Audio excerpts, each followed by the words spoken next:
Also developing tonight, she was legendary for her influence, her political power, and her ubiquitous slogan, Corrine Delivers. Corrine Brown was a congresswoman whose federal corruption trial brought that legacy to an end. Brown spent the past 3 years in a Central Florida prison cell serving time for creating and plundering a fake charity for personal gain. But her closest supporters have continued to stand by her, and today they stand ready to welcome her home. On your sides, Kaylee Tracy is outside of Brown's home tonight to explain why Brown was released from prison just a few hours ago. Corrine Brown prided herself on delivering for her constituents. Tonight, she's delivered 2 years early from her 5-year prison sentence, expected to return here to her Jacksonville home. According to multiple sources close to the case, former Congresswoman Corrine Brown was released from prison 2 years early due to coronavirus concerns. Earlier this month, her attorney asked for and then withdrew a request seeking compassionate release for the 73-year-old.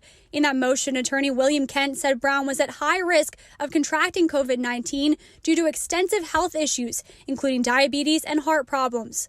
Brown was found guilty in 2017 of 18 counts of conspiracy for using a fake charity as a personal slush fund. Bishop Kelvin Kobaris, a close friend of Brown's, wrote on Facebook Wednesday, quote, "This proves that there are blessings in the midst of the storm." A spokesperson from the Bureau of Prisons declined to comment on specifics, but said the prison system is allowed to reduce the inmate population to slow the pandemic. A statement read in part, quote, "Given the surge in positive cases at select sites and in response to the Attorney General's directives, the BOP has begun immediately reviewing all inmates who have COVID-19 risk factors as described by the CDC to determine which inmates are suitable for home confinement." First Coast News reached out to Brown's attorney for comment and has not heard back at this time. Because Brown's release occurred without court filings, it is not officially considered a compassionate release. Rather, she's expected to serve the remainder of her term on home confinement. We're sure to keep you updated on air and online. For now, reporting in Jacksonville, Kaylee Tracy, First Coast News, on your side.